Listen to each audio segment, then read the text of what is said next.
Hello student, today we will start a new chapter of history, that is Nazism and the rise of Hitler. So who is Hitler? You all hear about the name of Hitler, और Hitler का name जैसे ही आता है ना तो एक एक अजीब सा जो फियर, एक डर है वो सामने आता है। हिटलर का नेम सुनते ही माइंड के अंदर होता है कि wow, no, what a cruel person he was. बहुत बहुत ज़्यादा क्रूअल पर्सन के नेम से वो पर्सन जो है, वो पर्सनैलिटी जो है फेमस है। हिटलर अपने वर्क के लिए फेमस है। वो कितना स्ट्रिक्ट था, वो कितना ज़्यादा जो है उसने लोगों के ऊपर कितना ज़्यादा उसने उनके साथ उनको टॉर्चर किया। हर किसी को नहीं, कुछ एक पर्टिकुलर लोग जो वहाँ के जर्मनी के अंदर रहने वाले लोग थे उनको टॉर्चर किया। So student, what is, as the name of your chapter is what Nazism, तो what is Nazism, why are we studying this all? Okay, हम क्यों पढ़ रहे हैं नाजिज़म का चैप्टर? क्या नीड है हमें पढ़ने की? हमें क्या नीड है हिटलर को जानने की? सो डियर स्टूडेंट, हर एक चैप्टर के पीछे एक रीजन होता है। ओके, सो जो नाजिज़म है और हिटलर है, तो हिटलर का नेम सुनते ही सबसे पहले माइंड में आता है कि हिटलर था कौन, उसने ऐसा क्या किया कि वो इतना फेमस है, उससे लोग इतना डरते हैं, उसके नाम से कांपते हैं। So there must be, there would be some reason behind it. So chapter को पढ़ने का मेन जो हमारा मोटो है वो क्या है? हिटलर के बारे में जानना, to know about his policies, to know about his ideologies. Okay, हमें उन सब के बारे में जानना है, हमें उन सब चीज़ों के बारे में जानना है जो हिटलर ने जर्मनी में की थी। ओके, हिटलर कहाँ का किंग था? जर्मनी का किंग था, जर्मनी के अंदर उसने रूल किया था। सो इन सब चीज़ों को जो है हम इस चैप्टर में जानेंगे। जर्मन और उसके साथ जितने भी इश्यूज़ थे उन सब के बारे में भी हम स्टडी करेंगे। ये जो आपकी फर्स्ट वीडियो है इस चैप्टर की, पार्ट 1 की first video, this is just only an introductory part of your chapter. Okay, हम इसमें जस्ट इंट्रोडक्शन करेंगे कि एक्चुअल में वहाँ पे क्या सीन था, ठीक है, इसके पीछे क्या बैकग्राउंड था और करंट में कंडीशन क्या थी, वो सारी चीज़ें हम आगे करेंगे। अभी जस्ट हमने करना है इंट्रोडक्टरी पार्ट कि वहाँ पे क्या क्या चीज़ें थी। तो हम इस चैप्टर में क्या रीड करेंगे? तो फर्स्ट वर्ल्ड वॉर और सेकंड वर्ल्ड वॉर, इन दोनों के बीच, as you can see in the figure in your white board, first world war और सेकेंड वर्ल्ड वॉर के बीच जो सिचुएशन, जो प्रॉब्लम, जो कंडीशंस या जो सरकमस्टांसेस, जो इंसिडेंट, जो इवेंट्स हुए, उन सब को हमने स्टडी करना है। Okay, got it? First world war और सेकेंड वर्ल्ड वॉर के बीच में। अब फर्स्ट वर्ल्ड वॉर क्या था, सेकेंड क्या था, कब हुआ, किसके साथ हुआ, रीजन क्या थी, इसकी जो है रिजल्ट क्या निकलेंगे, we all study in this chapter. But अभी जस्ट हम एक इंट्रोडक्टरी पार्ट कर रहे हैं। अभी आप जस्ट इतना जानिए कि फर्स्ट वर्ल्ड वॉर और सेकेंड वर्ल्ड वॉर के बीच की जो इंसिडेंट्स थे वो हमें इसमें स्टडी करना है, ठीक है। क्या क्या प्रॉब्लम्स अराइज हुई, जो वेमर रिपब्लिक था वो कौन था, पॉलिटिकल कॉन्फ्लिक्ट्स हुए तो किस तरह से हुए, हिटलर की जो पावर थी उसका राइज हुआ इसी टाइम की पीरियड के बीच में, नाजिज़म जो था वो स्प्रेड हुआ। नाजिज़म एक्चुअल में क्या है? Nazism is a ideology started by Adolf Hitler. Hitler का जो कंप्लीट फुल नेम है वो एडोल्फ हिटलर है, ठीक है। तो नाजिज़म कैसे स्प्रेड हुआ, चैप्टर में बिल्कुल भी कंफ्यूज नहीं होना है डियर स्टूडेंट। जस्ट आप इसको एक स्टोरी की तरह लीजिए, स्टेप बाय स्टेप चलिए। अभी तक मैंने आपको जस्ट इतना बताया कि हम इस चैप्टर में हिटलर के बारे में स्टडी करेंगे, उसकी जो आइडियोलॉजी थी, वर्ल्ड फेमस आइडियोलॉजी है उसकी, ये नाजिज़म आइडियोलॉजी। ओके, हम नाजिज़म आइडियोलॉजी के बारे में स्टडी करेंगे। जर्मन और उसके साथ जितने भी इश्यूज़ हैं हम उनके बारे में स्टडी करेंगे। जर्मन क्या है? एक कंट्री है। कहाँ पे है? एज यू ऑल नो, हमारे वर्ल्ड के अंदर 7 कंटिनेंट है। उन 7 कंटिनेंट्स में से एक कंटिनेंट है यूरोप, और यूरोप का ही एक कंट्री है जर्मनी। मैं आपको मैप भी शो करूँगी बट लेटर ऑन। अभी हम मेन जो है इंट्रोडक्टरी पार्ट कर रहे हैं। तो हमने फर्स्ट वर्ल्ड वॉर और सेकंड वर्ल्ड वॉर के बीच में क्या क्या हुआ, वेमर रिपब्लिक का अराइज हुआ, कैसे हुआ वो हम स्टडी करेंगे। पॉलिटिकल कॉन्फ्लिक्ट्स हुए, मींस पॉलिटिकल पार्टीज़ के बीच में पॉलिटिकल इश्यूज़ के ऊपर झगड़े हुए, हम उनको स्टडी करेंगे। हिटलर पावर में आया, हिटलर जो है जर्मनी के अंदर उसकी एंट्री होती है तो कैसे होती है, वो सब चीज़ें हम स्टडी करेंगे। नाजिज़म स्प्रेड होता है वो कैसे होता है, कहाँ, why, how and what is Nazism, how that spread, why Nazism spread in Germany, तो हम वो सब चीज़ें स्टडी करेंगे। तो एक्चुअल में नाजिज़म क्या है, it's just an ideology, okay. और जो वर्ल्ड की पीस है उसके ऊपर कौन सा खतरा था, और जो क्राइम अगेंस्ट ह्यूमैनिटी है, क्राइम अगेंस्ट ह्यूमैनिटी मीन्स क्या है, जो नाजिज़म की वजह से, नाजिज़म आइडियोलॉजी की वजह से जो क्राइम हुआ था जर्मनी में, उसके बारे में भी हम स्टडी करेंगे, okay. So first of all हम थोड़ा सा बैकग्राउंड जो है स्टोरी ले लेते हैं, बैकग्राउंड में क्या हुआ था, okay. Before starting the background अब एक बार पिक्चर देख लीजिए, हिटलर दिखते कैसे थे। तो ये हिटलर हैं, और जो इसके साइड में जो एक सिंबल बना हुआ है वो इनकी पार्टी का सिंबल है, ठीक है। नीचे जो है ये पार्लियामेंट है, जैसे हमारे इंडिया में दिल्ली में पार्लियामेंट होती है, वैसे ही जर्मनी में भी ये पार्लियामेंट थी, स्टैग जिसको बोलते थे। और ये जो है जर्मनी का फ्लैग है, ठीक है, जो आज भी है। तो ये हिटलर है जिनके बारे में हमें स्टडी करना है, जिनके ऊपर ये फुल चैप्टर जो है वो बेस्ड है। Student, this is the political map of Europe continent, और इसके अंदर हमें एक बार जर्मनी की लोकेशन देखनी है कि जिस जर्मनी के बारे में हम स्टडी कर रहे हैं, जिस हिटलर के बारे में हम करेंगे, उस हिटलर को तो हमने देख लिया। अभी जिस जर्मनी कंट्री की हम बात कर रहे हैं उसके लोकेशन एक बार आप देख लीजिए कि जर्मनी की जो लोकेशन है वो यूरोप कंटिनेंट में कहाँ पे है। As you can see here, देखिए ये जो है हमारा इंग्लैंड है, और इंग्लैंड के साथ ही देखिए यहाँ पे आप वर्ल्ड के मैप में देखेंगे आपको ईजिली जो है ये आप देख सकते हैं। देखिए यहाँ पर जो है ये जर्मनी है, जर्मनी के साथ ही यहाँ पे फ्रांस है। देखिए ये जो फ्रांस, जर्मनी, पोलैंड, ये सब एक दूसरे से अटैच है, और ये सब हमारे इस लेसन की स्टडी में आएंगे, ठीक है। जो यहाँ पे यूके है, आपका इधर वाली साइड अगर हम अमेरिका में जाएंगे तो वहाँ पे यूएसए आपको मिलेगा। ये यूके है, फ्रांस है, जर्मनी है, पोलैंड है, ठीक है। ये रशिया है, इधर ये वाला जो सारा कंटिनेंट है, सॉरी कंट्री है, ये सारा वाला जो पार्ट है वो रशिया का है। तो ये जर्मनी है एक्चुअल में जिसके बारे में हमें इस चैप्टर में स्टडी करनी है। सो डियर स्टूडेंट, हमने हिटलर को भी देख लिया, हमने उसके पार्लियामेंट को, उसके पार्टी के सिंबल को भी वॉच किया, एंड नाउ हमने जो जर्मनी की एक्चुअल में वर्ल्ड मैप में लोकेशन है we also see that, okay. अब हम आते हैं अपनी बैकग्राउंड स्टोरी की साइड। तो बैकग्राउंड में क्या है, आप अपनी एनसीईआरटी ओपन करते हैं तो सबसे पहले वहाँ बैकग्राउंड में स्टोरी ऑफ हेलमट आती है, ओके। अब हेलमट की स्टोरी क्या है, छोटी सी स्टोरी है, इंटरेस्टिंग है, बट वो इस चैप्टर से जो है आपकी रिलेटेड है, ओके। अब हेलमेट क्या थी, हेलमेट एक सिंपल से एक नॉर्मल एक ऑर्डिनरी जो है एक बॉय है, उसकी फैमिली है, उसके मदर हैं, फादर हैं साथ में। तो एक दिन क्या होता है, वन डे मॉर्निंग में उसके फादर और मदर डिस्कस करते हैं कि हम सबको ना सुसाइड कर लेना चाहिए। अब हेलमेट सुन के डर जाता है, सुसाइड वाई, इतनी छोटी सी एज में मैं क्यों सुसाइड करूं, मेरे पेरेंट्स क्यों सुसाइड कर रहे हैं, what was the reason behind that, क्या हो सकता है, क्या कंडीशन होगी, किस सिचुएशन में है मेरे पेरेंट्स, मीन्स ये सारे क्वेश्चन उसके माइंड में जो है वो एक तरह से वेंडरिंग करना स्टार्ट कर देते हैं, घूमना स्टार्ट कर देते हैं। तो उसके बाद क्या होता है, उसकी मदर उसको फादर को जैसे भी करके समझाती है, फिर मदर और फादर जो है अपने बच्चे को यानी कि हेलमेट को साथ में जो है एक पिकनिक स्पॉट पे चले जाते हैं। वहाँ पे वो बड़ा अच्छा सा क्वालिटी ऑफ टाइम जो है स्पेंड करते हैं, साथ साथ रहते हैं फुल डे, फिर नाइट में आके सो जाते हैं, मॉर्निंग में उसके फादर जो है ऑफिस चले जाते हैं। फिर न्यूज़ आती है उसके पास कि उसके फादर ने सुसाइड कर लिया, उन्होंने जो है ऑफिस की बिल्डिंग से वो नीचे जंप कर गए। तो हेलमेट जो पूरा डर जाता है, हेलमेट समझ नहीं पाता कि क्या हो रहा है। यू कैन बिलीव स्टूडेंट, वो 9 ईयर तक वो अपने घर का खाना नहीं खाता है। वाई, घर का खाना क्यों नहीं खाता, क्योंकि उसने अपने पेरेंट्स को बात करते हुए सुना था कि हम सब सुसाइड कर लेंगे। तो हेलमेट के माइंड में ये डर, ये फियर इतना बैठ जाता है कि उसको लगता है कि अगर वो अपने घर पे खाना खाएगा तो उसकी मदर उसको पॉइजन ना दे दे, वो मर ना जाए। तो ये सारी condition, what does it says about the situation of that time, क्या सिचुएशन रही होगी एक छोटे से बच्चे के माइंड में। इतना सारा जो इतने सारे जो व्यूज़ है, इतने सारा जो सर्कमस्टांसिस, ये कंडीशंस, ये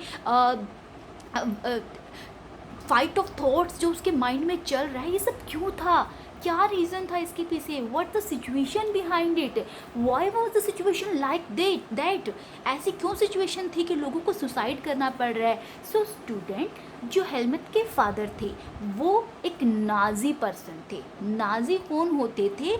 हिटलर की पॉलिसी, हिटलर की आइडियोलॉजी थे नाजिज़म, और जो नाजिज़म को फॉलो करते थे वो नाजी पीपल उनको कॉल किया जाता था। और जो हेलमेट के फादर थे वो भी नाजी आइडियोलॉजी को फेवर करते थे, हिटलर के फॉलोवर थे। दैट्स वाई जो है उसको नाजी बोला जाता है। तो हिटलर ने जो है नाजी पॉलिसी बनाई थी, उनके खुद के आइडियाज़ होते थे। और जो हिटलर था वो चाहता था that German should be a mighty power, एक बहुत बड़ी पावर जो है जर्मनी को बनना होगा। और वो हिटलर का सबसे बड़ा ड्रीम था, वो जर्मनी को वर्ल्ड की सबसे बड़ी पावर बनते हुए देखना चाहता था।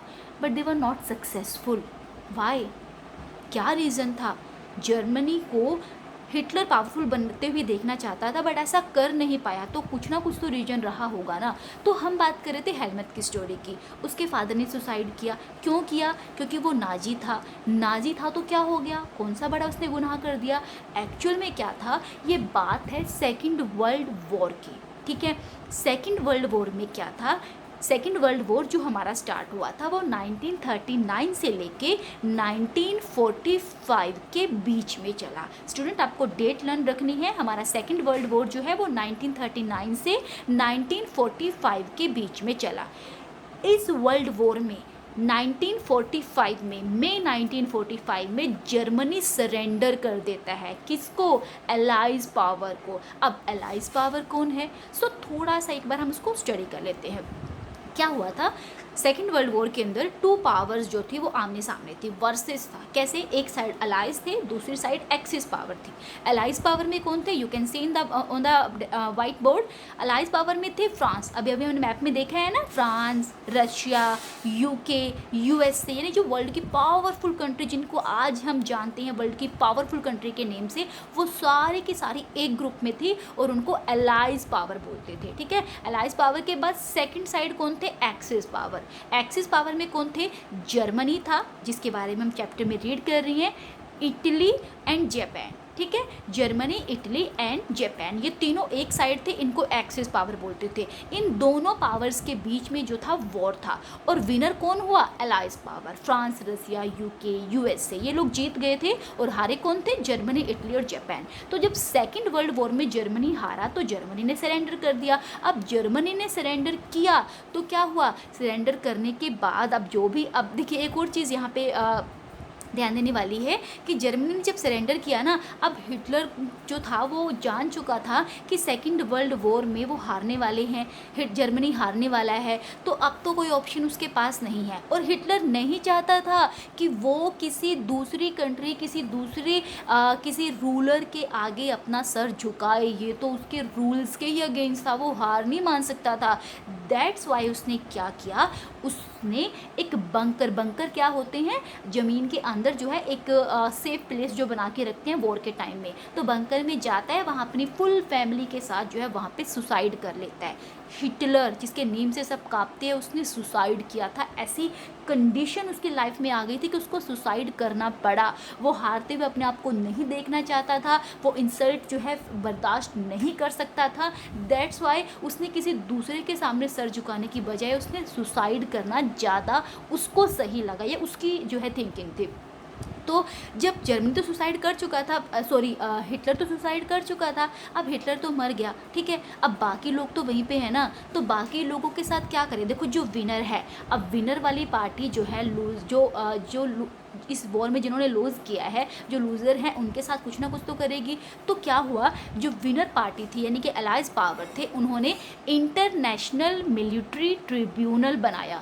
इंटरनेशनल मिलिट्री ट्रिब्यूनल कहाँ पे बनाया? न्यूरेमबर्ग एक प्लेस था वहाँ पे। जैसे आज हम हाई कोर्ट, सुप्रीम कोर्ट होते ना हमारे यहाँ पे, ऐसे उस टाइम पे इंटरनेशनल मिलिट्री ट्रिब्यूनल बनाया गया, जिसका काम क्या था? This would prosecuted Nazi war criminals for crime against humanity. Actual में इसका काम था कि जितने भी जो नाजी लोग हैं, जो क्रिमिनल्स हैं, जिन्होंने ह्यूमैनिटी के अगेंस्ट क्राइम किया है, वो उन सबको प्रोसिक्यूट करने वाले थे, उन सबको जो है पनिशमेंट देने वाले थे। अब नाजी लोगों ने ऐसा क्या क्राइम किया था, पहले एक बार एक और चीज़ देख लेते हैं कि इस वॉर के अंदर 6 मिलियन यानी कि 60 जो है 60 लाख जो ज्यूज़ पीपल थे वो मारे गए। किलिंग ऑफ 6 मिलियन ज्यूज़ क्या थे, एक कम्युनिटी थी, ठीक है।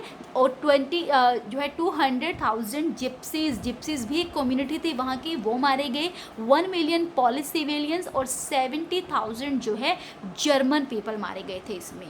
क्यों, what is the reason behind it, क्या किया था इन लोगों ने, क्यों, कौन थे नाजी, ऐसा क्या किया था नाजी ने कि इतने उनको पनिशमेंट देने के लिए इंटरनेशनल मिलिट्री ट्रिब्यूनल बनाया गया था। एक्चुअल में क्या था, ट्रिब्यूनल जो थी उसने सिर्फ 11 पीपल को, tribunal sentenced only 11 leading Nazis to death. ये जो ट्रिब्यूनल था इसने सिर्फ 11 लोगों को ही डेथ सेंटेंस दिया था, 11 लोगों को ही हैंग टू डेथ किया था, फांसी पे चढ़ाया था, बाकी सबको उसने प्रिजन में डाल दिया था। Why, because allies didn't want to be as harsh on defeated Germany as they have after first world war. अब फर्स्ट वर्ल्ड वॉर भी यहाँ पे एक इंट्रोडक्शन आ रहा है, ठीक है, हम इसके बारे में बाद में डिस्कस करेंगे। फर्स्ट वर्ल्ड वॉर में क्या हुआ था, जैसे सेकेंड वर्ल्ड वॉर है ऐसे ही फर्स्ट वर्ल्ड वॉर भी हुआ था। फर्स्ट वर्ल्ड वॉर में भी जर्मनी को हारना पड़ा था, और फर्स्ट वर्ल्ड वॉर में जब जर्मनी हारा था तो उसके साथ एक ट्रीटी की गई थी, ट्रीटी ऑफ वर्सेलिस उसको बोलते हैं, जो बहुत ही इंसल्ट करने वाली ट्रीटी थी, जिसकी वजह से ही हिटलर जैसी पावर का ओरिजिन हुआ था। आपको एक छोटा सा कोट बताती हूँ, that Hitler was not born, he was made. Hitler पैदा नहीं हुआ था, उसको बनाया गया था। हिटलर जो था एक्चुअल में जैसा हम उसके बारे में सुनते हैं वो वैसा नहीं था, वो तो बहुत ब्रेव सोल्जर था, बहुत ज़्यादा ब्रेव सोल्जर था, बट कंडीशन ऐसी हुई कि उसको हिटलर बनना पड़ा। वो क्या कंडीशंस थी, ऐसा क्या हुआ था फर्स्ट वर्ल्ड वॉर के बाद, वो सब हम स्टडी करेंगे अपने फर्स्ट वर्ल्ड वॉर वाले टॉपिक में, ठीक है। अभी हमने एक छोटा सा, मैंने आपको कंसेप्ट बीच में छोड़ा था कि जो नाजीज थे उन सब ने क्राइम अगेंस्ट ह्यूमैनिटी किया था। क्या किया था, एक्चुअल में जो नाजी लोग थे ना, हिटलर की पॉलिसी को जो लोग फेवर करते थे, हिटलर का मानना था कि सिर्फ जो नाजी पीपल है जो उसकी पॉलिसी को फेवर करते हैं, सिर्फ उन्हीं को जर्मनी में रहने का राइट है। बाकी जितनी भी कम्युनिटीज़ है जर्मनी में, स्पेशली ज्यूज़ पीपल, जो ज्यूज़ पीपल वाली कम्युनिटी है ना, इनको तो हिटलर नफरत करता था। एक होता ना बॉटम ऑफ हिज हार्ट, वहाँ से नफरत करता था। रीज़न क्या था, क्या किया था इन्होंने, एक्चुअल में जो ज्यूज़ पीपल थे, हिटलर का मानना था कि फर्स्ट वर्ल्ड वॉर के बाद जो इंसल्ट करने वाली ट्रीटी जर्मनी के ऊपर इम्पोज की गई है, उसके पीछे का रीज़न जो थे ये ज्यूज़ पीपल ही थे। सेकेंडली कुछ लोग ऐसे भी बोलते हैं कि ज्यूज़ जो लोग थे ये वो लोग थे जिन्होंने यीशु मसीह थे उनको जो है हैंग टू डेथ किया था, तो उनकी डेथ के पीछे का रीज़न भी ज्यूज़ पीपल थे। दैट्स वाई हिटलर बहुत नफरत करता था इन लोगों से, जिप्सीज, पॉलिश पीपल, इन सबसे बड़ी नफरत करता था। दैट्स वाई अपने टाइम में हिटलर ने इन लोगों के ऊपर बहुत टॉर्चर किया, ज्यूज़ पीपल को, जिप्सीज को, और जितने भी नॉन नाजी पीपल थे उन सबको बड़ा ही जो है टॉर्चर किया। यही था क्राइम अगेंस्ट ह्यूमैनिटी। तो जब सेकेंड वर्ल्ड वॉर का एंड हुआ तो बाकी लोगों ने इन नाजी पीपल को ढूंढ के मारना स्टार्ट किया था, और इसी डर की वजह से जो हेलमट के फादर थे उन्होंने भी सुसाइड किया कि इससे पहले कि जो अलाइज पावर हैं वहाँ के सोल्जर हैं वो मुझे मारे, उससे अच्छा है कि मैं खुद ही सुसाइड कर लूँ। तो मीन्स क्योंकि हेलमट जानता था, हेलमट के फादर जानते थे कि जैसा उन्होंने जूस पीपल के साथ और बाकी लोगों के साथ किया, अब वो लोग भी तो सेम ऐसा ही करेंगे ना नाजीज़ के साथ। तो दैट्स वाई उसने सुसाइड किया था। तो फर्स्ट वर्ल्ड वॉर क्या था, फर्स्ट वर्ल्ड वॉर में ऐसा क्या हुआ था कि हिटलर जो है, जो एक ब्रेव सोल्जर था, वो हिटलर बना जिससे कि दुनिया कांपती है। वो हिटलर बना जिसने पूरी जर्मनी को हिला के रख दिया। वो हिटलर जिसने जर्मनी के अंदर बहुत ही हार्श पॉलिसीज़ को फेवर किया। वो हिटलर जिसकी मर्जी के बिना लोग सांस नहीं ले सकते थे। वो हिटलर जिसकी मर्जी के बिना टीचर स्कूल में अपना करिकुलम, अपना सिलेबस फॉलो नहीं कर सकते थे। हम उस हिटलर के बारे में स्टडी करेंगे जिसने यहाँ तक कि जो बोर्न चाइल्ड है उसके लिए भी करेक्टरिस्टिक्स डिसाइड कर दी कि अगर बच्चे की आइज़ ऐसी होंगी तो उसको एक्सेप्ट किया जाएगा, उसके हेयर अगर करली होंगे तो उसको एक्सेप्ट किया जाएगा, और अगर ये सब नहीं होगा तो उसको मार दो। जो पर्सन उसके अगेंस्ट जाता था वो सीधा उसको पॉइजन वाले रूम में डाल देता था, उसको इलेक्ट्रिक वायर्स के बीच में छोड़ देता था। तो ये सब, ऐसा हिटलर वो स्टार्टिंग से नहीं था। वो ऐसा हिटलर क्यों बना, क्या रीज़न था, वो सब चीज़ें हम स्टडी करेंगे अपनी नेक्स्ट वीडियो में। आई होप आपको ये चीज़ें अच्छे से क्लियर हो गई होंगी। इट्स जस्ट अ बैकग्राउंड कि क्या चीज़ें थी। हिटलर के कॉन्सेप्ट तो बाद में आता है, उससे पहले जर्मनी में ऐसा क्या क्या हुआ कि हिटलर का अराइज हुआ, हिटलर पावर में आया। So dear student, please, I want to suggest you that just read your NCERT thoroughly so that you can get each and every information regarding your chapter. Till then, goodbye.